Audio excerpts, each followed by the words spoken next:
جی نجم شاہ پہلا تو میرا جو ہے ہیلو جی مولانا صاحب سے پہلا سوال یہ ہے میرا کہ جو ہم مسلمان ہیں ہمارا رسول پاک صلی اللہ علیہ وسلم کی ذات کے بارے میں کیا عقیدہ ہونا چاہیے کہ وہ کیا معصوم ہے غیر معصوم ہے، ان کے بارے میں جو ہے نا یہ ہمیں پلیز بتا دیں گے۔ یعنی ایک مسلمان کا اپنے پیغمبر صلی اللہ علیہ وسلم کے متعلق نظریہ جو ہے اور ایمان کس نوعیت کا ہونا چاہیے، اس کی ذرا وضاحت چاہ رہے ہیں بھائی۔ نجم صاحب بہت اچھی بات آپ نے دریافت کی ہے۔ اس بارے میں ہمیں جذباتی ہونے کی بجائے حقائق کو تسلیم کرنا چاہیے، جو کچھ قرآن مجید میں بیان ہوا رسول کریم علیہ السلام کی حدیث میں۔ ہم اپنی طرف سے ایک بات بنا رہے نا کہ یہ ہے یہ، تو پھر اس کے خلاف بات سنیں تو ناراض ہوتے ہیں، ایسی بات نہیں۔ قرآن مجید میں ایک تو آپ دیکھتے ہیں کہ یہ معصوم کا لفظ نہیں آیا، نہ قرآن میں نہ رسول کریم علیہ السلام نے ان معنوں میں استعمال کیا۔ یہ ہم نے علماء نے یہ تجویز کیا کہ معصوم ہوتے ہیں انبیاء علیہ السلام یا عصمت انبیاء، یہ قرآن و حدیث کے الفاظ نہیں ہیں۔ اب یہ بات کیا قرآن کیا کہتا ہے، قرآن سے یہ پتہ چلتا اور عقل کی بھی بات ہے کہ وحی کی تبلیغ، یعنی اللہ کا کلام جو کچھ اللہ کے رسول پر نازل ہوتا ہے اور وہ امت تک پہنچاتا ہے، اس میں اللہ کی حفاظت اس کے ساتھ ہوتی ہے، اس میں ایک ذرے کی کمی بیشی نہیں ہو سکتی، نہ شیاطین اس میں دخل دے سکتے ہیں، نہ رسول اس میں کمی بیشی کر سکتا ہے۔ اتنا پیرا اور نگرانی ہوتی ہے سورہ جن میں، فرشتے آگے پیچھے گارڈ دیں کہ وہ کلام لوگوں تک صحیح پہنچ جائے۔ اس حد تک تو معصوم ہونا یا اللہ کی طرف سے حفاظت ثابت ہے۔ دوسری بات ہے کہ جب وہ اس پر عمل کرتے ہیں، اس میں بھی یہ بات ہے کہ اپنی لائی ہوئی شریعت کی مخالفت وہ جان بوجھ کر نہیں کرتے۔ جیسے ہم کبیرہ گناہ کرتے ہیں نفسانی خواہشات سے، نہیں، پیغمبر میں اتنا تقویٰ ہوتا ہے، اللہ تعالیٰ پر اتنا ایمان اور یقین ہوتا ہے کہ وہ کبائر کا مرتکب نہیں ہوتا، کبیرہ گناہ جان بوجھ کر نہیں کرتا۔ اب ایک بات ہے جس کو سارے مانتے ہیں، لفظ اس کے لیے شاہ صاحب جو جی چاہے کو بیان کرے، کوئی کہتا ہے یہ خلاف اولا ہے، کوئی کہتا ہے یہ ذلت ہے، لغزش ہے، کوئی کچھ کہتا ہے۔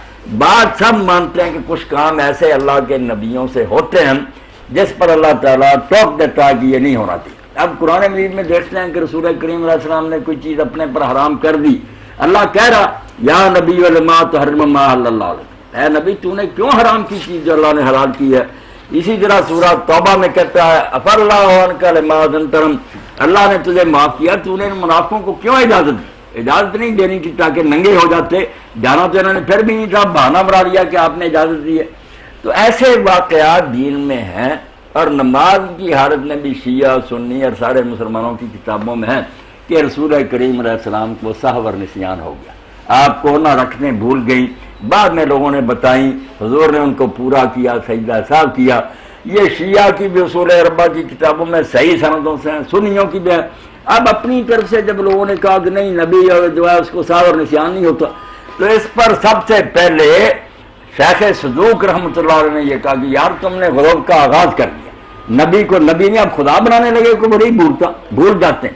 اب بات پتہ چل گیا کہ دین پہنچانے میں غلطی نہیں کرتے، دین پر عمل کرنے میں جان بوجھ کر خدا کے حکم کی نافرمانی نہیں کرتے، مگر کئی ایسی چھوٹی موٹی باتیں ہوتی ہیں جن میں وہ سمجھتے میں ٹھیک کر رہا ہوں، مگر اللہ تعالیٰ ٹوک دیتا کہ نہیں آپ کی رائے درست نہیں۔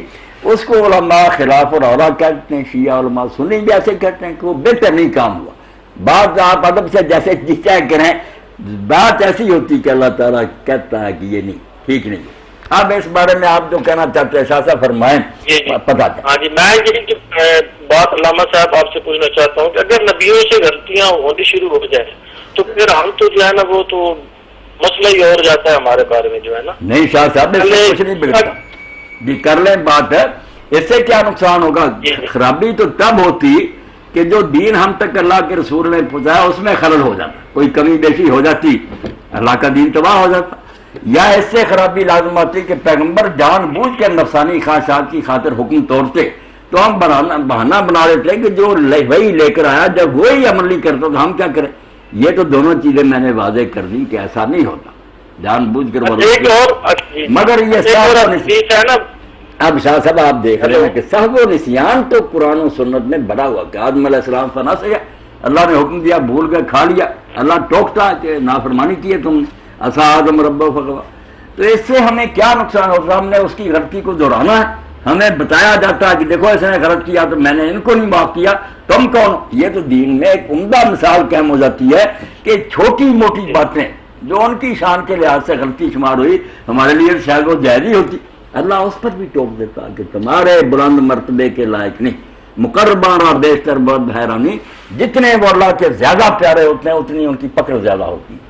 حسنات ابرار سیئات المقربین، عام لوگوں کی نیکیاں مقربین کے گناہ شمار ہوتے ہیں۔ وکیل عدالت میں اگر تھوڑی سی اگر اس کی بات کرے توہین عدالت اس پر لگ جاتی ہے۔ ہم دیہاتی لوگ جو جی کیا کرے وہ کہتے ہیں ہم گنوار ہیں یار، دو جی کیا کرتے ہیں۔ دیکھیں تو آپ کے قرآن میں اور حدیث پاک میں ایسا ہے کہ نہیں کہ اللہ نے ٹوکا کہ تو نے یہ کام کیوں کیا؟ اگر وہ ٹھیک تھا تو اللہ نے کیوں ٹوکا؟ قرآن کو دیکھنا صاحب اپنی طرف سے تو ہم نے عقیدے نہیں کرنے، اور یہ غلطی کرنے سے بھی ہمیں بہت اسوہ ملا کہ نماز میں آپ کو بھول لگی تو اسی سے دین میں یہ چیپٹر مکمل ہوا کہ اگر بھول جائیں تو کیا کریں، سجدہ صاحب کی سنت قائم ہوئی، اس سے نقصان ہی ہوا۔ جان بوجھ کر وہ رکھنے کم و بیش اس میں کرتے تھے پھر مجرم ہوتے۔ بھول جانا تو انسان کے لیے ایک بشری بات، یہ جرم نہیں، گناہ نہیں، امت کے لیے ایک نمونہ قائم ہے۔ جی فرمائیں۔ اچھا جی چلے جی، ایک بات یہ ہے کہ جو واقعہ قلم کرتاس جو ہے نا، واقعہ قلم دوات کے بارے میں، اس کے بارے میں جو آپ ہمیں جو ہے نا مہربانی کی کر کے تفصیل بتائیں۔ نہیں شاہ صاحب وہ کرموں کے ساتھ کا واقعہ تو مشہور ہے، آپ ذرا اس کے بارے میں آپ بتائیں نا کہ آپ کے ذہن میں کیا سوال؟ وہ تو سب جانتے ہیں کہ آپ نے کاغذ قلم مانگا، جی جی جی جی کہ آپ نے کاغذ قلم مانگا تو انہوں نے کہا کتابوں میں جی جی جو شائستہ کی کتابوں میں یہی لکھا ہوا ہے کہ حضور پاک صلی اللہ علیہ وسلم جب وفات پانے لگے تو انہوں نے صحابہ کرام کو کہا کہ آپ مجھے کاغذ اور قلم دوات دیں، میں آپ کو ایک ایسی چیز لکھ دیتا ہوں کہ آپ جو ہے حوضے کو سر پہ پہنچ جائیں گے، یعنی کہ آپ کسی راستے سے بھٹکیں گے نہیں، اس کا یہ مطلب بنتا ہے۔ لیکن حضرت عمر نے یہ بات نہیں مانی، وہاں جو صحابہ نے آپس میں جھگڑا کیا، پھر نبی صلی اللہ علیہ وسلم کے پاس جھگڑا کرنا یہ اللہ تعالیٰ کی ذات سخت جو ہے نا فرماتی ہے کہ میرے رسول پاک کے سامنے جھگڑا نہیں کرنا چاہیے، اور جو آپ حکم دیں ان کا حکم ماننا چاہیے۔ تو یہ صحابہ کا جھگڑا کرنا حضور صلی اللہ علیہ وسلم کے پاس، اور پھر وہ جن کی وصیت کر رہے تھے اور ان کا آخری ٹائم تھا، اس کے بارے میں جو ہے نا آپ تھوڑا سی تفصیل۔ یہ شاہ صاحب آپ کی بات بالکل ٹھیک ہے، میں اس میں آپ کے ساتھ ہوں کہ اللہ کے رسول علیہ السلام نے جو کچھ کہا تھا کہ لاؤ لکھنے کا سامان میں لکھوا دوں تم گمراہ نہیں ہوگے، یہی بات ٹھیک ہے۔ حضور کی بات کو ہم غلط نہیں کہہ سکتے، جنہوں نے نہیں یہ بات مانی انہوں نے غلطی کی، بہت بڑی غلطی کی ہے، اس کو ہم نہیں معاف کرتے۔ جو لوگ بہانے بناتے ہیں یہ ہے، میں نے ان کے ساتھی جب اللہ کے رسول علیہ السلام نے کہا کہ ہم نبی کے سامنے جھگڑے کا حق نہیں تھا، ما ينبغي عند نبی تنازع، خود حضور نے فرمایا کہ میرے سامنے جھگڑے کا کوئی حق نہیں، اس لیے ہم بہانے بنائے تو ٹھیک نہیں۔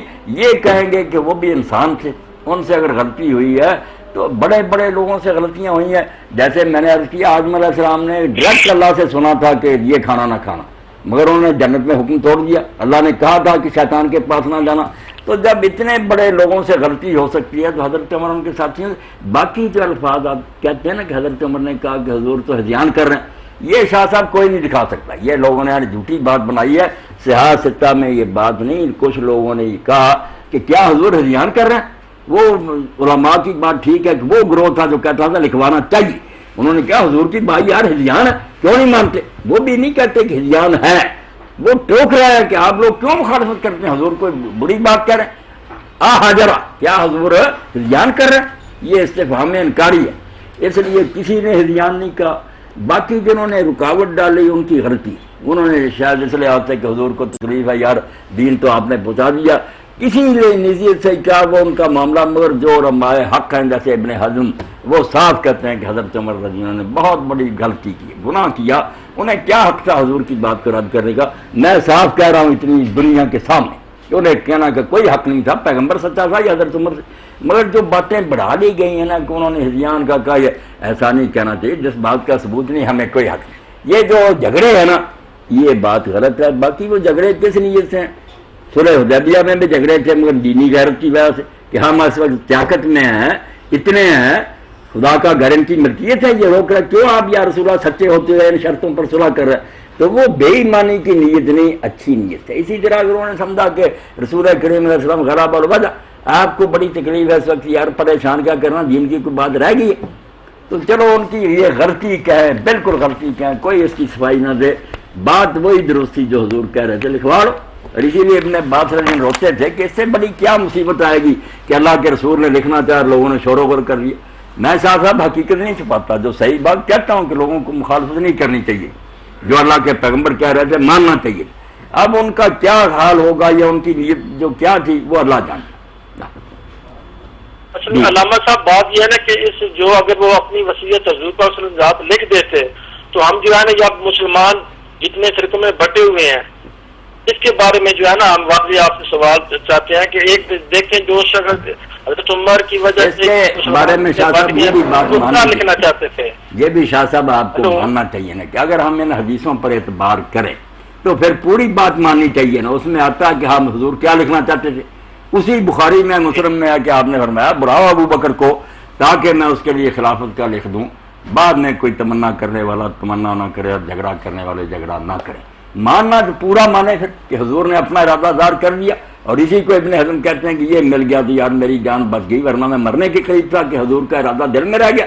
وہ کہتے ہیں دوسری حدیث نے کلیئر کر دیا کہ میں چاہتا ہوں ابو بکر کے بارے میں لکھ لوں تاکہ جھگڑا نہ۔ یہ اسی کتابوں میں ہے۔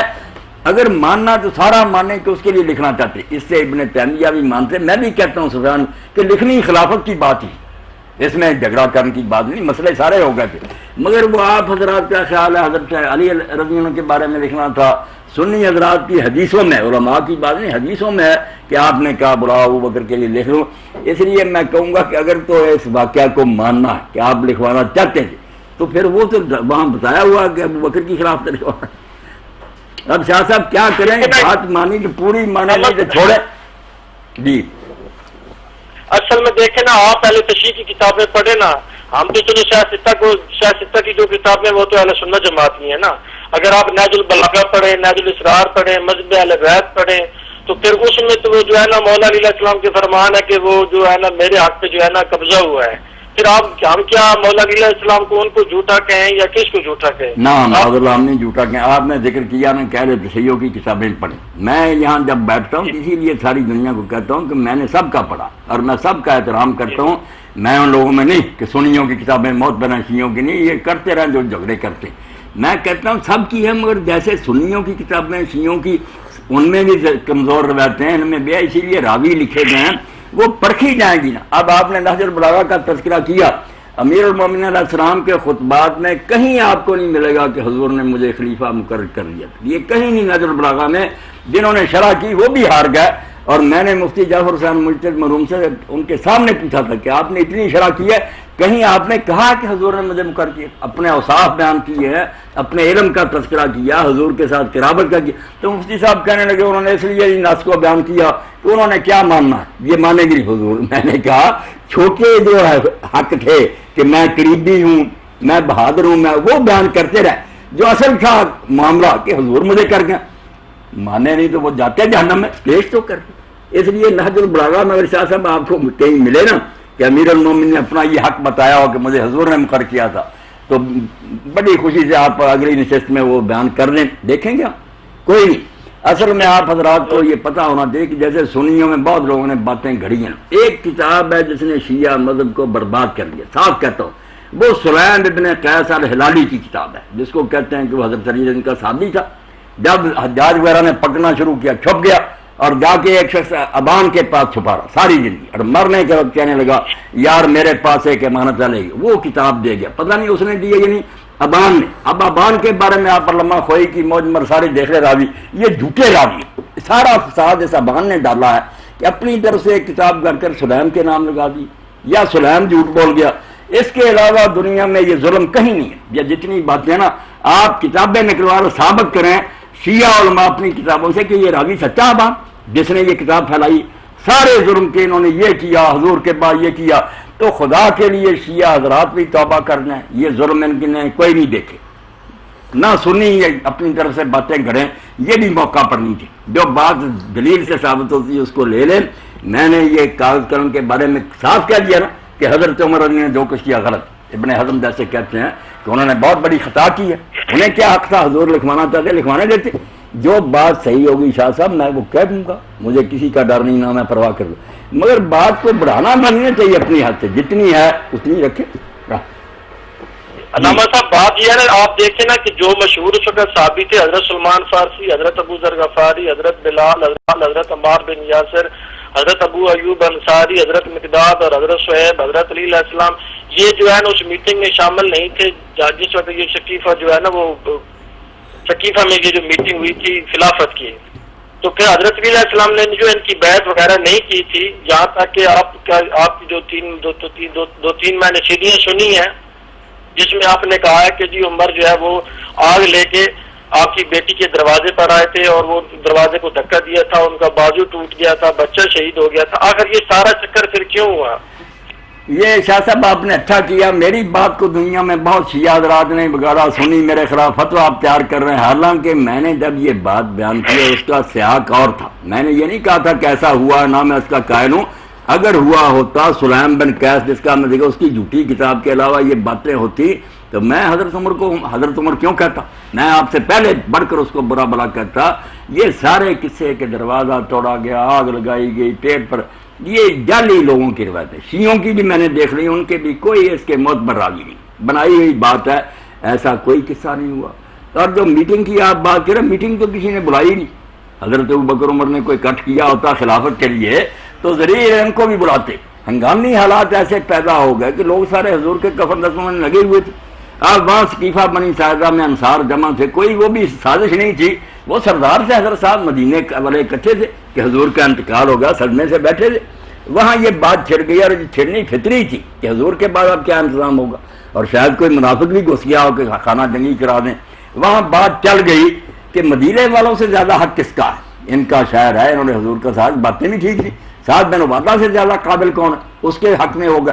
حضرت ابوبکر عمر نے کوئی میٹنگ نہیں بلائی، انہیں تو خبر ملی کہ وہاں یہ اکٹھ ہے، انہوں نے پہلے کہا بھی یہ شاہ صاحب روایتیں دیکھ لیں کہ یا کام کر یار ہم حضور کے کفن دفن میں مشغول ہیں، کیا تو آوازیں دیتا، اس نے کہا نکل آؤ، کفن دفن سے پہلے خانہ جنگی ہو جائے گی، جب گئے تو گرما گرمی تھی، وہ لوگ کہہ رہے تھے اگر ہماری خلاف نہ مانے شہر سے نکالو، انہیں جنگ برپا ہو جائے گی، بڑی مشکل سے قابو پایا، اور حضرت عمر خود کہتے ہیں کہ جو ابو بکر کی بیعت کی طرح بیعت کرے کہ مشورانہ مسلمان اس کی گردن اڑا دو، وہ ہم حضرت عمر کہتے ہیں حالات ایسے بن گئے کہ اگر ہم وہاں طے کر کے نہ اٹھتے جنگ برپا ہوگی، وہ انصار اپنے جگہ جم گئے تھے، وہ آپ ساری تقریر پڑھیں اس کو ماحول میں دیکھیں، پتہ چلے گا کہ وہاں آگ لگ گئی تھی، یہ بیچارے کیا کرتے، میٹنگ نہیں بلائی، کوئی انہوں نے اکٹھ نہیں کیا، یہ تو وہاں اطلاع ملنے پر پہنچے، اور حضرت امیر المومنین کے بارے میں جو نا کہ ان کو پکڑ کر لے گئے گلے میں رسا، وہ سب شاہ صاحب میرے علم میں نے اس تقریر میں صرف وہاں شیعہ سنی بریلوی سارے جمع تھے،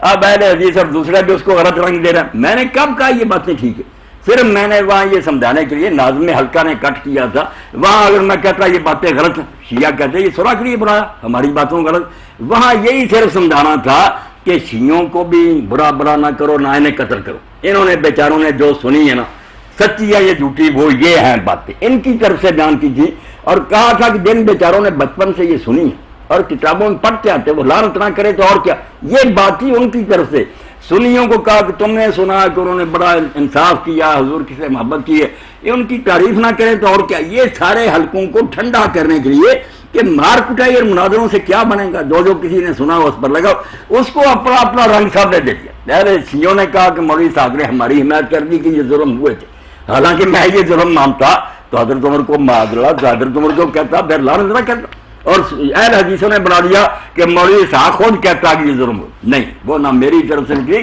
وہ شیعہ حضرات کا عذر ہے کہ وہ بیچارے بھی معذور ہیں، صحیح غلط کا فیصلہ ہوتا رہے گا، جو سنا ہے میں نے تو وہاں کہا کہ اگر سنی بھی مان لے کہ ایک حیثیت بھی اس میں سچ ہے تو وہ چھوڑے نہیں صحابہ کو، اور کیا کرے، مسئلہ تو صرف یہ ہے کہ 1400 سال کی باتیں ہیں، راوی طرح طرح کے ہیں، جھوٹ سارے گروہ مانتے ہیں، کتابوں میں بھرا گیا ہے، اب ان کی بنا پر کیا فیصلہ کیا جائے کہ ان کی بات سچی ہے یا نہیں سچی، میں نے صرف خون خرابہ روکا کہ جس بات کو صحیح سمجھے وہ اپنی جگہ مانے، جس کو سمجھ آئی ظلم کی ہے وہ برا کیا، دوسرا سمجھ نہیں ظلم کی محبت، مگر آپس میں جو مشترکہ کام ہے نا ہندوؤں یہودیوں عیسائیوں کے مقابلے میں، اس کے لیے خدا کے لیے سارے کٹے، اس کا اصل تو ہے یہ موضوع، مگر لوگ اپنے اپنے رنگ میں اس کو پیش کریں۔ اب شاہ صاحب بتائیں نا، میں نہیں کہتا کیسے ظلم ہوئے ہیں، نہ کسی نے حضرت امیر کو کھینچا. مطلب وہ کتابوں میں تو لکھے ہوئے نا، ایک کتاب نہیں، یہ تو بہت سی کتابوں میں یہ کسی نہیں، وہ نقل در نہ کرے نا شاہ صاحب. ایک بات ہے بخاری نے لکھی وہ بے شک پھر 1000 کتاب میں نقل، وہ 1000 نہیں بن جاتی. اس کا سورس جو ہے نا، منبع جہاں سے شروع ایک ہے. یہ باتیں ہیں جو آپ لکھنے اتنے کتابہ نے لکھی ہے، دوسرے تبری نے، کسی نے صرف اتنا ہی لکھا کہ دھمکی دی آگ لگا دیں گے، کسی نے کہا دروازے گرائے. اب دیکھنا تو شاہ صاحب یہ آپ بھی کوشش کریں، اپنے شیعہ دوستوں کا میرا سلام پہنچائیں کہ وہ اپنی کتابوں سے نکال دیں کوئی صحیح سند کہ یہ چیز ہوئی ہے. پھر میں کہوں گا یہ ٹھیک ہے، یہ بیچارے اپنی ذات بانت کرتے رہے. مگر جب ان کے پاس بھی کوئی صحیح سند نہیں تو خدا سے ڈرنا چاہیے کہ یہ اگر ان کو لعنت کرنا ہے اور وہ انہوں نے ظلم نہ کیا، ان کا انجام کیا ہوگا. اس لیے آپ تحقیق کریں. میں یہ نہیں کہتا غلط ہے، یہ نہیں، کتابیں نکالیں، اس میں راوی دیکھ لیں، اگر صحیح راوی ملیں تو انشاءاللہ اگلی نشست میں آپ پہنچائیں. میں غور کروں، اگر وہ صحیح ہوں گے دلیری سے کہہ دوں گا کہ یہ باتیں ان کی ٹھیک ہیں. بھائی آپ آرام سے بیٹھیں. ایک علامہ صاحب ایک حدیث ہے جو وہ مسلم میں بھی ہے اور آپ کی سیاست کی کتابوں میں کافی ہے، یہ 12 جانشینوں والی، کہ حضور صلی اللہ علیہ وسلم نے فرمایا کہ میرے بعد جو ہے نا وہ قریش سے 12 جانشین ہوں گے. ان کے بارے میں آپ جو ہے نا مہربانی کر کے آپ جو ہے نا یہ جانشین جو ہے 12 میں جو ہے نا ان کے نام بتا دیں. بالکل شاہ صاحب، اہل سنت کی کتابوں میں یہ آتا کہ میرے بعد 12 خلیفے ہوں گے، کہیں آتا 12 امیر ہوں گے. یہ سارے لفظ آتے قریش میں ہوں گے. لوگوں نے اس کے بعد پوچھا کہ پھر کیا ہوگا. یہ نہیں شیعہ حضرات بیان کرتے، یہ تو کہتے ہیں امام آخر تک چلے گا، امام کے بغیر تو دنیا تباہ ہو جائے گی، حجت آخر میں فوت ہوگا پہلے. مگر اس میں تو لکھا ہوا کہ اس کے بعد بھی دنیا چلتی رہی. تو آپ نے فرمایا پھر اس کے بعد خون خرابہ تباہی. تو یہ اگر اماموں والا سلسلہ ہوتا نا 12 والا، تو یہ 12 تو رہیں گے، آخری امام آخر تک رہے گا. پھر وہ وقت کون سا ہوگا کہ اس کے بعد کیا ہوگا، یہ کیوں کہنا تھا، اور خون خرابہ کیوں کہنا تھا. یہ 12 جو ہے کون ہے، اہل سنت میں بھی اس بات بہت جھگڑا. مگر صحیح بات جو انہوں نے کہی وہ یہی ہے جو ابن تیمیہ ابن کثیر، کہ یہ 12 بالترتیب نہیں ہوں گے، مختلف وقتوں میں ہوں گے.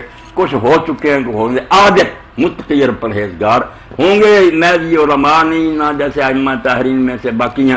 امیر ہوں گے جیسے امیر المومنین کہ حکومت ان کے ہاتھ میں ہوگی. یہ حاکموں کی بات آپ نے کی ہے، وہ یہ بھی نہیں کہا کہ نیک ہوں گے، حدیث میں نہیں. مگر کئی علماء کا خیال ہے کہ نیکوں کی بات ہے جو قیامت تک پورے ہو جائیں گے. اور کچھ کہتے ہیں کہ نہیں نیک بات سب گیا.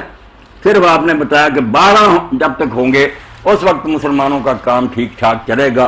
ان کے بعد آپس میں خون خرابہ. اور واقعی شاہ صاحب تاریخ بتاتی ہے، یزید ہے، معاویہ، جو بھی برے ہوں گے، مگر کام مسلمانوں کا سچ رہا کہ دنیا پر رعب رہا. جب بنی امیہ نے اپنے ایک حاکم کو قتل کر دیا، ولید کو، شراب پیتا تھا، بدکاریاں کرتا دیا، اس کے خلاف اس کو قتل کیا، بس ان کا بھی تختہ اٹھ گیا اور مسلمانوں کا رعب بھی ختم. عباسی اپنی جگہ منشر، بنی امیہ اسپین میں چلے گئے. تو 12 کی حدیث میں نیکوں کا ذکر نہیں، امیروں کا ذکر ہے کہ وہ حاکم ہوں گے، بدماش ہی ہوں بے شک. مگر ٹائم بتایا کہ 12 حکومتیں آنے تک مسلمانوں کا غلبہ رہے گا، دنیا پر رعب رہے گا. یہ ایک الگ بات ہے. اس میں ان خلیفوں کی بھی کوئی نہیں تعریف. جیسے شیعہ حضرات کیا دیتے ہیں کہ فلاں کتاب میں لکھا یزید ہے، تو ابن تیمیہ اور دوسرے کہتے ہیں کہ تھا، کہ ہم کب کہتے ہیں وہ بالحق تھا، نیک تھا. مگر ایک شخص بعد نماز پڑھا رہا ہے تو امام صلاۃ تو ہے بے شک بدماش ہے. یہ ایک تاریخی حقیقت ہے کہ انہوں نے حکومت کی ہے. برے تھے تو ہم تم سے بڑھ کر کہتے ہیں کہ یہ برے تھے. مگر 12 تک اچھے برے جب تک ہوئے، 12ویں تک انتظام رہے گا مسلمانوں کا دوسری دنیا کے مقابلے. یہ آپ مسلم نکال لیں، بخاری بات یہی ملے گی کہ حاکموں کی بات ہے امیر، اور تھا کہ یہ بات کہ 12 کے بعد بس آپ سمجھ کون ہر پھر آپس میں خون خرابے ہیں. اس طرح 12 امام نہ تو وہ امیر ہیں، خلیفے کہہ لیں آپ دینی اصطلاح میں کہ وہ پیشوا تھے، مگر امیر نہیں بنے. امیر تو حضرت علی علیہ السلام ہی بنے، دوسروں کو حکومت نہیں ملی. اور ساتھ یہ بھی کہا گیا کہ اس کے بعد خون خرابے ہوں گے. اب شیعہ نظریہ تو نہیں، ان کے بعد تو اماموں کے بعد وقت ہی کوئی نہیں آتا. امام سب سے آخر میں فوت ہوں گے، ساری باقی دنیا پہلے فوت ہوگی. اس لیے حدیث پاک کی تحریف نہیں کرنی چاہیے، اس کو اسی طرح ماننا چاہیے. اس میں اگر یزید کا کسی نے ذکر کیا تو جو واقعہ ہوا یہ ٹھیک ہے، اس نے نامراض نے حکومت کی ہے. اب یہ کوئی نہیں کہتا سنی، کسی نے جس نے نام لکھا اس نے کب کہا کہ وہ حاضر تھا، مفتی تھا، وہ تو لعنت بیچتے ہیں، فاسق فاجر تھا. اب شیعہ حضرات جو خلیفوں میں اس کو بھی شمار کریے، وہ خلیفہ اگر اس وقت کوئی پریزیڈنٹ ہے ہم اس پر لعنت بھی بھیجنا تو ہے تو صحیح طرح. ہاں شاہ صاحب فرمائے نا جو کہنا. جی لیکن دیکھیں نا ایک حدیث میں یہ بھی آتا ہے نا کہ آپ نے فرمایا کہ آپ نے میرے جو خلیفہ ہوں گے ان کی سنت پہ عمل کرنا ہے. یعنی کہ یہ جو خلیفہ کی سنت ہوگی یہ واجب ہوگی. اب آپ یہ بتائیں کہ حضور صلی اللہ علیہ وسلم کی ذات یہ جو حدیث بیان کر رہے ہیں ان کے بارے میں تو پھر ہم جو یزید باتیں کہہ رہا ہے یا معاویہ باتیں کہہ رہا ہے تو ہم ان کو وہ تو ہم پہ ماننا جو ہے وہ تو فرض ہے. پھر ہم کیا کریں گے؟ شیعہ حضرات جو ہیں وہ تو 12 خلیفوں کے قائل ہیں اور ان کے تو آپ کو نام بھی پتہ ہوں گے اور آخری جو امام مہدی علیہ السلام ان کے بارے میں یہ آپ کو پتہ ہوگا. نہیں وہ سارا یہ حدیث ہے 12 میرے بعد 12 خلفاء ہوں گے. یہ آپ مہربانی کر کے جو ہے نا اس کے بارے میں تفصیل سے جو ہے میں نے وہ ساری بات بیان کری. یہ جو ہے نا کہ میری سنت پر عمل کرنا لازم ہے، میرے خلفاء راشدین مہدیین کی سنت پر عمل کرنا یہ روایت ہے الگ. وہ 12 جو امیروں کی تھی وہ الگ تھی. اب شاہ صاحب سارے لوگ مانتے ہیں سنی کہ حضرت حسن علیہ السلام کے حکومت چھوڑنے کے بعد جو لوگ ہیں نہ یہ خلفاء راشدین نہ ان کی کوئی سنت ہے، نہ کوئی فقیہ اس کا حوالہ دیتا ہے کہ حضرت معاویہ نے یہ فیصلہ کیا یا فلاں نے. کوئی نہیں مانتا. پہلوں کو مانتے کہ خلفاء راشدین. اب ان کا بھی یہ نہیں کہ خلفاء راشدین شاہ صاحب کوئی نیا دین نکالیں گے. بعض لوگ جو یہ تشریح کرتے ہیں نا سنی اور اہل حدیث غلط کہتے ہیں کسی خلیفے کو حق نہیں دین نکالے. صرف بات کیا کہ سنت حضور کی ہے، مگر اس کے بارے میں یہ جاننے کے لیے یہ سنت محکمہ جاری ہے یا منسوخہ کہ حضور کے دور تک تھی بند ہے. اگر چاروں خلیفے جن کے دور میں اس سنت پر عمل نہیں ہوا، کتابوں سے ملتا کہ حضور کے دور میں تھی، بعد میں نہیں، حتیٰ کہ امیر المومنین علیہ السلام، تو اس کو سمجھا جاتا کہ اس سے پتہ چل گیا کہ یہ سنت منسوخ ہو چکی ہے. ورنہ خلافت راستہ میں ایسا نہ ہوتا کہ سرے سے کالعدم ہو جاتا. تو سنت خلفاء راشدین الگ نہیں، سنت نبی علیہ السلام کے ساتھ بریکٹ میں ہے کہ جو حضور کی بھی سنت ہوگی اور بعد میں خلفاء کی بھی سنت ہوگی وہ پکی ہوگی، وہ محکم ہوگی. یہ مطلب جو ہے پلے باندھنے سارے سنی وغیرہ، ورنہ کوئی ابو بکر عمر عثمان اپنی طرف سے نہیں نکال سکتے. نکالیں گے تو ہم نہیں مانیں گے. ان کو کیا حق ہے دین میں؟ جو سنت پیغمبر کی ہے اور جاری ہے خلافت راشدہ میں وہ پتہ چل جاتا ہے کہ سنت محکمہ یہ قائم ہے. جو نہ چلے منسوخ ہونے کی نشانی پتہ چل جاتا کہ چاروں خلیفے گزر گئے کسی نے عمل نہیں کیا. اب بتائیں شاہ صاحب. یہ جو دوسرے خلیفہ ہیں حضرت عمر، ان کا جو ہے عام حدیث میں وہ شاہ کی جو حدیث ہے بہت جگہ جو ہے نا انہوں نے جو ہے نا رسول پاک صلی اللہ علیہ وسلم کی جو ہے نا مخالفت کی ہے. مثلا صلح حدیبیہ میں دیکھ لیں، یہ واقعہ قلم دواب دیکھ لیں، اور یہ جنگ صفین کا دیکھ لیں، آپ کی وفات کے بعد صحابہ کا جھگڑا دیکھ لیں. ان کے بارے میں آپ کیا بات کریں گے؟ نہیں، یہ جنگ صفین کی کیا بات؟ جنگ صفین بھی کہا نہیں، جنگ صفین میں تو حضرت عمر رضی اللہ عنہ تھے ہی نہیں.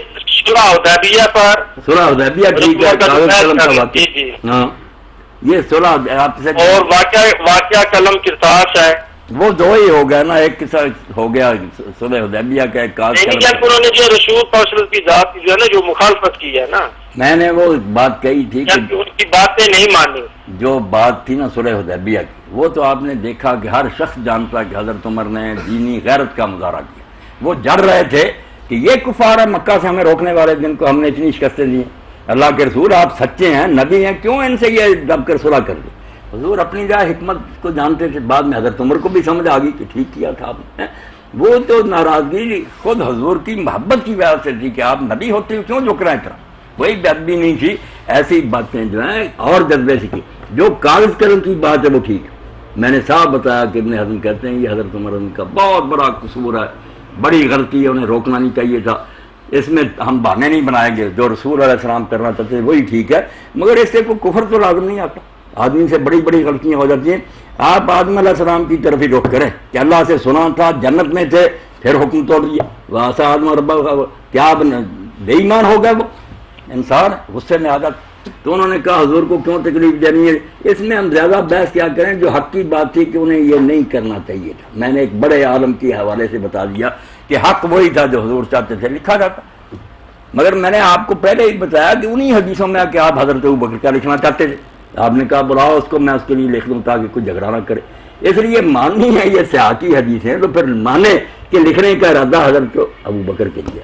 اور اگر نہیں مانتی تو سارے کسے کو جھوٹا کہیں کہ کوئی کاغذ قلم نہیں مانگا تھا. ایک طرف لگنا چاہیے نا، یہ تو نہیں کہ ایک ٹکڑا لے لیا اور باقی چھوڑ دی. جی ہم تو جو ہے نا، ہم تو کہتے ہیں نا اہل تشیع حضرات تو کہتے ہیں نا کہ سیاست کی جو کتاب آپ جو ہے نا شاہ صاحب ناشیہ حضرات کی بات کریں، آپ جو کہتے ہیں نا شیعہ حضرات کو کیا ایسا نہ کہیں، وہ بھی میرے بھائی ہیں، وہ بھی اپنی بات کریں، میں بھی کروں، آپ بھی کریں، یہ شیعہ حضرات کا حوالہ دینے کی ضرورت ہے۔ جو بھی سمجھنا چاہتا ہے ان کی جو بات صحیح ہوگی کہیں گے، درست کیوں نہیں مانی۔ اچھا، ایک علامہ صاحب سوال یہ ہے کہ ایک انسان کا قتل جو ہے وہ پوری انسانیت کا قتل ہے، ٹھیک ہے؟ یہ قانون کیا یہ ہر انسان پہ جو ہے نا لاگو ہے، ایک انسان کا قتل یہ کا قتل ہے۔ اور یہ جو جنگ جمل ہوئی ہے، جنگ سفین ہوئی ہے، اس میں جو ہے تقریباً 70,000 کسی کتاب میں 70,000 لکھا ہوا ہے، کسی کتاب میں 1 لاکھ جو ہے نا لکھا ہوا ہے کہ صحابہ جو ہے وہ مارے گئے ہیں۔ آپ یہ بتائیں کہ اتنے صحابہ شہید ہوئے ہیں، قتل ہوئے ہیں، کیا ان کا خون جو ہے وہ اللہ تعالیٰ کی ذات انصاف نہیں کرے گی؟ نجم شاہ صاحب، یہ جو ہے نا کہ اتنے قتل ہوئے، کوئی 17,000 ہی صرف کہتا ہے، کوئی لاکھ آپ کہتے ہیں، کوئی کون گنتی کرتا رہا تھا۔ بہرحال قتل و غارت تو بہت ہوئی، جنگ جو تھی جمل بھی، صفین بھی، نارون بہت مارے گئے، کوئی شک نہیں۔ آپ نے جیسے فرمایا ایک ہی مارا جاتا پھر بھی بڑی بری بات، مگر مسئلہ تو یہ ہے کہ مارنے والے کیوں مار رہے تھے، مرنے والے کیوں مر رہے تھے، یہ فیصلہ نیت کا عالم الغیب و شہادہ کر سکتا ہے۔ ہم کیا کہہ سکتے ہیں کہ کیوں مارے جا رہے؟ اب ام المومنین حضرت طلحہ زبیر اس لیے رنجیدہ تھے کہ مدینہ تو رسول میں رسول اللہ کا داماد اس طرح ظلم سے مارا گیا اور قاتلوں سے کوئی بدلہ نہیں لیا جا سکا۔ وہ اس غم میں بیچارے مدہوش ہو گئے، حواس ان کے ختم ہو گئے کہ مدینہ میں اور حضور کا داماد اور اس عمر میں اس طرح ظلم سے مارا گیا۔ اس غصے میں وہ چل پڑے کہ بدلہ لینا چاہیے۔ اب ہم کہتے ہیں، صاف کہتا ہوں کہ ان کو بصرہ جانے کا کوئی حق نہیں تھا، وہاں کیا کرنا تھا؟ امیر المومنین تو مدینہ میں تھے، وہاں جا کر مطالبہ کرتے۔ اور اگر یہ خود ہی قصاص لینا چاہتے تھے تو مسعود BSc اتنا بڑا کٹڑ، وہ بھی کہتا کہ یہ ظلم تھا، رعایا کو کیا حق ہے کہ وہ خود ہی انتقام لیتی ہے، اس طرح تو انارکی پھیل جائے گی۔ تو بہرحال ان کے قدم کو کوئی صحیح نہیں سمجھا، بات سچی جو کہہ دینی ہے، مگر اس سے یہ بھی نہیں لازم تھا کہ ایمان گیا، وہ حالات ایسے پیدا ہوتے۔ اب آپ قرآن کی طرف شاہ صاحب آئے کہ موسیٰ علیہ السلام نے داڑھی نہیں پکڑی ہارون علیہ السلام، سر کے بال نہیں پکڑ کر کھینچے، وہ پیغمبر ہے برابر کا، 3 سال بڑا عمر ہے، مگر موسیٰ علیہ السلام اس خیال سے کہ میرے بعد اس نے نگرانی نہیں کیا، قوم تباہ ہوگی، بچڑے کی پوجا، وقتی طور پر رنج میں آ گیا۔ اب کس کو آپ کافر کہیں گے؟ موسیٰ علیہ السلام کو کہیں گے؟ کس کو؟ آپ بشروں کو بشر سمجھ کر ہی بات کریں کہ ایسے حالات پیدا ہو جاتے ہیں، آپ کا کوئی قریبی مارا جائے ظلم و ستم سے اور آپ غصے سے بے قابو ہو جائیں کہ کیا ہو رہا ہے، ہمارے اس خاندان کے آدمی کا کوئی نوٹس ہی نہیں لیا، قتل کرنے والے کو وزیر بن گیا، کو حالات تو ایسے ہی پیدا ہوئے۔ اب امیر المومنین پر بھی شبہ بڑھ گیا کہ مالک اشتر کو گورنر بنا دیا، محمد بن ابی بکر کو، لوگوں کو موقع مل گیا کہ اگر ان کا دخل نہیں تھا ان کو کیا بنایا۔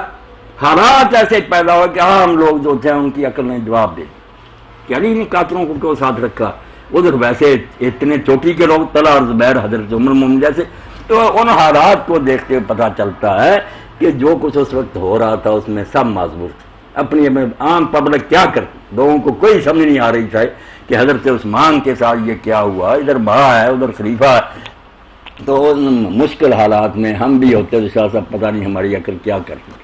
آپ دیکھیں نا اتنے بندے قتل ہوئے ہیں، مارے گئے، اگر اللہ تعالیٰ کی ذات جو انصاف تو کرے گی نا، ان کے نہیں قتل شاہ صاحب، میں یہ سوال کر رہا ہوں آپ سے کہ یہ قتل اللہ نے کہا نا، میں یقتل مومنا متعمدا، جان بوجھ کر کے اس مسلمان کو مارنا ہی ہے میں نے، وہ قتل کرے تو گناہ وہ ہوتا ہے، ورنہ ہم قصاص میں بھی قتل کرتے ہیں، مرتد ہو جائے اس کو قتل کرتے ہیں، شادی شدہ زانی کو قتل کرتے ہیں، وہ حق پر ہوتا۔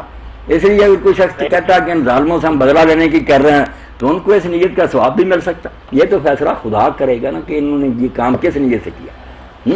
یہ قتل نہیں صاحب، ایک سیدھی میں آپ نے فرمایا تھا کہ ایک عورت تھی، اس نے جو ہے نا بلی کو باندھ دیا تھا اور اس کو دودھ وغیرہ نہیں دیا تھا، وہ مر گئی تھی، ٹھیک ہے نا، اور حضور صلی اللہ علیہ وسلم کی ذات نے وہ خواب میں دیکھا تھا کہ آپ نے بتایا تھا کہ وہ بلی جو ہے اس عورت کو نوچ رہی تھی۔ اللہ تعالیٰ کی ذات اتنی رحمان و رحیم ہے کہ ایک بلی جو ہے اس کو اس نے کھانا نہیں دیا تو وہ عورت کو ہمیشہ نوچتی رہے گی، اور یہ جو 60-70,000 صحابہ شہید ہوئے کہ اللہ تعالیٰ کی ذات کے ان کے بارے میں جو انصاف نہیں کرے گی؟ نہیں، بالکل انصاف کرے گی، اللہ عادل و رحیم ہے، مگر دیکھے گا نا اللہ تعالیٰ کہ وہ بلی مارنے والی نے کیا ظلم کیا کہ نہ چھوڑا کہ وہ بیچاری کوئی کھاتی پیتی، نہ اس کو ہلاک ہی کیا، چیخ چیخ کر سوکھ سوکھ کر مر گئی، اب اللہ نے اس کو سزا ہی دینی۔ اگر ان لوگوں کی نیتیں بھی ایسی ہی نکلی تو ہم کو شاہ صاحب پریشان ہونے کی کیا ضرورت، عادل خدا جانتا پکڑ لے گا، میں کب کہتا ہوں نہیں پکڑے گا۔ اور اگر اس نے سمجھا کہ یہ بیچارے معذور تھے، اس وجہ سے پریشان تھے، اس رنج میں انہوں نے قدم اٹھایا، تو اللہ تعالیٰ وہ غلطی بھی معاف کرے گا۔ بڑی بڑی غلطیوں کا شیعہ سنی حدیثوں میں آتا کہ جب اس بندے نے کہا میں نے تو تیرے خوف سے یہ کام کیا تھا، چلو معاف، بڑے بڑے گناہ، اس لیے اللہ جانتا ہے کہ کسی شخص نے کس نیت سے کام کیا، ہم یہاں بیٹھے کیا فیصلہ کریں۔ اپنے دور میں ایک واقعہ ہوتا ہے، اس کے بارے میں اخبار مختلف رپورٹیں دیتے ہیں، ٹی وی دیتے ہیں، کچھ اس بات کو سچی مان لیتا، کوئی دوسری کو۔ اپنے دور کی بات ہم نہیں سمجھ سکتے کہ اصل کیا ہے، اتنی دور کی بات۔ یہ آپ خطرے میں چھلانگ مارتے ہیں کہ 1400 سال کی کہانی ہے، ہر طرف راوی ہیں، راوی پارٹی باز ہے، کیا اس سے ہم نتیجہ نکالیں کہ ظلم ہوا یا نہیں ہوا؟ نہ کسی نے ان کو عدل کرتے دیکھا، نہ ظلم کرتے دیکھا، سنی سنائی باتیں نا، ان پر آپ لڑیں جھگڑے نہ، سنی شیعہ خدا کے لیے اکٹھے ہو جائے۔ رسول کو تو سارے مانتے نا، رسول علیہ السلام کو مان کر کفار کے مقابلہ میں ایک ہو جائے، یہی ایک نسخہ ہے۔ اگر یہ جھگڑا رہا کہ علی کو مانے، انہوں نے کہا ابو بکر کو مانے، تو پھر اللہ ہی حافظ ہے۔ اے گرفتار ہے ابو بکر علی ہوشیار بات، اقبال کیا گیا، پھنسے ہوئے ابو بکر علی میں چھوڑ، ان باتوں سے کچھ نہیں بنے گا، رسول تو ایک ہی ہے، اس سے جو ملا اس پر عمل کرو، اللہ خیر کرے گا۔ جی شاہ صاحب، ایک دوسرا سوال، یہ سوال تو بہت سارے ہو گئے ہیں کہ حضرت بکر صدیق کے جو والد تھے انہوں نے حضرت بکر صدیق کی بیعت کیوں نہیں کی؟ نہیں، یہ کہاں آپ نے پڑھا کہ اس نے ابو قحافہ نے بیعت نہیں کی؟ کہاں سے آپ نے پڑھا؟ بتائیں نا۔ یہ جو تھے حضرت ابو بکر صدیق کے والد ہے ابو قحافہ، جن کا اصل نام عثمان ہے، آپ کا عبداللہ ہے، یہ کس کتاب میں آتا ہے کہ انہوں نے آپ کی بیعت نہیں کی؟ بتائیں نا کوئی حوالہ۔ باقی یہ تو آپ جانتے ہیں شاہ صاحب کو اس زمانے میں یہ ایک مرد جا کر بیعت کرتا تھا، قبیلوں کے سردار بیعت کرتے تھے، اہل الحل وقت جب لوگ مان لیتے تھے، ساری امت مان لیتی تھی کہ ٹھیک، پارلیمنٹ صدر کو منتخب کر رہی تھی، وہ ساری امت کا ہی سمجھا جاتا ہے، انتخاب انہوں نے کر لی، ایک ایک آدمی کب بیعت کر رہا؟ نہ یہ کوئی طریقہ یہی ہے کہ وہ مخالفت نہ کرے، کوئی مقابلے میں نہ اٹھ کھڑا ہو، سمجھا جاتا ہے کہ یہ بھی بیعت میں شامل۔ اب ابو قحافہ کے بارے میں اگر آپ نے کہیں پڑھا ہے نا تو وہ بتا دینا، اس کو دیکھیں کہ کیوں اس نے بیعت نہیں بیٹے کی۔ انشاءاللہ جی میں آپ کو بتا دوں۔ ہاں، یہ حوالہ یہ نوٹ کرتے جانا، جن چیزوں کے حوالے اگلی نشست میں انشاءاللہ پھر ملیں گے۔ بڑی خوشی ہوئی ہے، یہ چیزیں صاف ہونی چاہیے، طرفداری نہیں ہونی چاہیے، جو غلطی ہوئی ہے غلطی، مگر غلطی کو ہم کفر نہ بنا لے کہ وہ اسلام سے نکل گیا، غلطی بڑے بڑے گناہ ہو جاتے، زنا ہو جاتا، چوریاں ہو جاتی ہیں۔ آپ دیکھیں نا جنہوں نے امیر المومنین سے جنگ کی ہے، اس پر ہی آپ شیعہ حضرات کی کتابیں پڑھیں، دوسرے پوچھے ان کے ساتھ سلوک کیا کیا، ان کے جو مرے تھے یا ان کے قیدی تھے ان کے وہ برتاؤ کیا جو مکے کے کافروں کے ساتھ حضور نے کیا؟ نہیں، ان کے جنازے پڑھے، ان کو خود دفن کیا، ان کی بیویاں جو تھیں ان کو اور ان کے خاندانوں کو میراث دی، بالکل مسلمانوں والا شروع کیا، جنگ جمل صفین۔ اس کے بعد کیا فیصلہ چاہتے ہیں کہ خود جن کے ساتھ جنگ کی ہے انہوں نے ان کے ساتھ سیرت جو ہے مسلمانوں والی اختیار کی، ان کو مسلمان سمجھا، ان کے کلمے کا احترام کیا، باقاعدہ نماز جنازہ پڑھ کر ان کو دفن کیا، بلکہ خوارج تک کے بارے میں جو ارانیاں گالیاں دیتے تھے حضرت امیر المومنین کافر کہتے تھے، جن کو شیعہ سنی دونوں کہتے یہ تو اسلام سے نکل گئے، ان کے بارے میں آپ میرا العقول میں بہار الانوار میں دیکھیں، پوچھا کیا ہے یہ، فرمایا نہ کافر ہے نہ مشرک ہے، میرے بھائی ہے، میرے خلاف انہوں نے بغاوت کی، اخبار ہونا بغاوت ہے۔ اس لیے خدا کے لیے یہ باتیں نا اس کو ٹھنڈی کریں، آگ بڑی لگی ہے، مسلمان تباہ ہو رہے ہیں۔ اب میری اس کوشش کو سارے برا منا رہے ہیں، کوئی میرے خلاف میٹنگیں کر رہا ہے کہ اس کو مرتد قرار دیا جائے، ایک طرف آپ لوگ ہیں جو یہ بات، میں کہتا ہوں اس آگ کو بجھاؤ، چھوڑو ان قصوں کو، قرآن کو لو، اللہ کے رسول کو لو، اور کافروں کے مقابلے میں ایک ہو جاؤ۔ دین کی جو بنیادی باتیں جس پر اگر عمل کریں تو وقت ہی نہیں ہے ان جھگڑوں کے لیے۔ 999 باتیں شیعہ سنی میں ایک ہے، نیک ہو جاؤ، اللہ کا شکر ادا کرو، نعمتوں کا حق ادا کرو، مسکینوں کے حقوق دو، وہ تو ہم کرتے کراتے نہیں، کسی میں کوئی کردار نہیں، جھگڑے ہیں کہ فلاں نے یہ کیا تھا، فلاں نے کیا تھا، تو اللہ کے پاس چلے گئے، بہت رہے ہوں گے۔ جی علامہ صاحب، ہم جو شالتشی ہیں ہم تو کسی کو کافر وغیرہ نہیں کہتے، جس نے کلمہ پڑھ لیا لا الہ الا اللہ محمد رسول اللہ وہ مسلمان ہو گیا، ٹھیک ہے نا، ہم کسی کو کافر وغیرہ نہیں کہتے، بلکہ لوگ ہمیں کافر کہتے تھے۔ الحمدللہ آپ کی جو ہم نے قسطیں سنی ہے، یقین کریں کہ ہمارا دل بہت خوش ہوا، اور ہم ہر نماز میں آپ کے لیے دعا کرتے ہیں، کیونکہ یہ اہل سنت بھائی ہمارے تھے۔ بالکل شاہ صاحب، میں آپ پر کوئی احسان نہیں کر رہا، اپنے دین اور ایمان کی وجہ سے ہر مجلس میں اعلانیہ کہتا ہوں کہ شیعہ کوئی کافر نہیں، جو باتیں انہوں نے سنی اس کی وجہ سے اگر کچھ لوگوں کو برا کہتے ہیں یہ کفر کوئی نہیں، آپ کہہ دیں وہ غلط باتوں پر، میں صاف کہتا ہوں کافر ہونے کی دلیل بتاؤ نا، رسول کو نہیں مانتے، کتاب کو، اللہ کو نہیں مانتے، کافر کوئی نہیں۔ بلکہ اسی طرح بریلوی دیوبندی سب کا کہتا ہوں کہ کسی گروہ کو کافر نہ کہو، یہ کلمہ پڑے ہوئے ہیں، کلمہ پڑھنے کے بعد بھی آپ مسلمان نہیں مانتے، پھر گرنتھ پڑھے، ہندوؤں کے وید پڑھیں گے تو مسلمان مانیں گے؟ یہ آپ کی بات ٹھیک ہے، سب مسلم ہیں، بھائی ہیں، نمازیں میں کہتا ہوں شیعہ عالم پڑھا رہا پیچھے پڑھو، اور میرے ساتھی پڑھتے ہیں، میں خود پڑھتا ہوں کئی مرتبہ، انہیں کہا وہ میرے پیچھے آ کر پڑھتے ہیں۔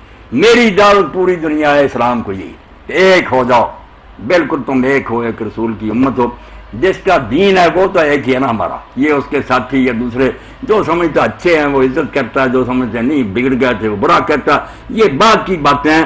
الحمدللہ رسول کریم علیہ السلام پر سب متحد۔ یا آخر میں شاہ صاحب ایک بات ایمان تازہ کرنے کے لیے دہرا دوں کہ بہت بڑے بزرگ ہیں اہل سنت کے، اہل حدیث تو ان سے ناراض ہیں مگر ہیں بزرگ، الشیخ الاکبر محی الدین ابن عربی، وہ لکھتے ہیں کہ میرے شہر میں ایک عالم دین تھا، میں اس سے ناراض تھا، میں نہیں اس سے ملتا تھا کیونکہ وہ میرے مرشد میرے پیر شیخ ابو مدین مغربی کو اچھا نہیں جانتا تھا۔ اب وہ خود کہتے ہیں کہ خواب میں مجھے زیارت ہوئی اللہ کے رسول علیہ الصلوۃ والسلام کی، تو حضور کو میں نے سخت ناراضگی میں دیکھا، اور آپ نے کہا تو شیخ اکبر فلاں عالم کو اچھا نہیں جانتا؟ میں نے کہا نہیں۔ آپ نے فرمایا کیوں؟ کہا وہ میرے شیخ کو اچھا نہیں جانتا۔ تو حضور نے فرمایا وہ تیرے شیخ کو اچھا نہیں جانتا، مجھے نبی نہیں مانتا؟ کب سے یہ دین بنا کہ تیرے شیخ کو مانے؟ میرا مجھ پر ایمان رکھتا ہے، اس رشتے کا تجھے لحاظ نہیں؟ فرماتے ہیں صبح جا کر معافی مانگی، اس سے صلح کی۔ فرمایا کن باتوں میں تم بنے پڑے ہوئے کو اس کو نہیں مانتا، اس کو نہیں، میری بات کرو کہ مجھے مانتا ہی نہیں۔ اس لیے جو شاہ صاحب اللہ کے رسول کو مانتا ہے، آخری نبی تسلیم کرتا ہے، وہ آپ کے جھنڈے چلے جائے، کوئی بات نہیں، اس کی کوئی بات غلط ہوگی کہیں گے بھائی یہ بات آپ کی غلط ہے، مگر یہ باتیں کفر ہیں، آپ اس پر مجھے پھانسی دے دیں، میرے خلاف فتوے دیں، جو جی چاہے کرتا ہے۔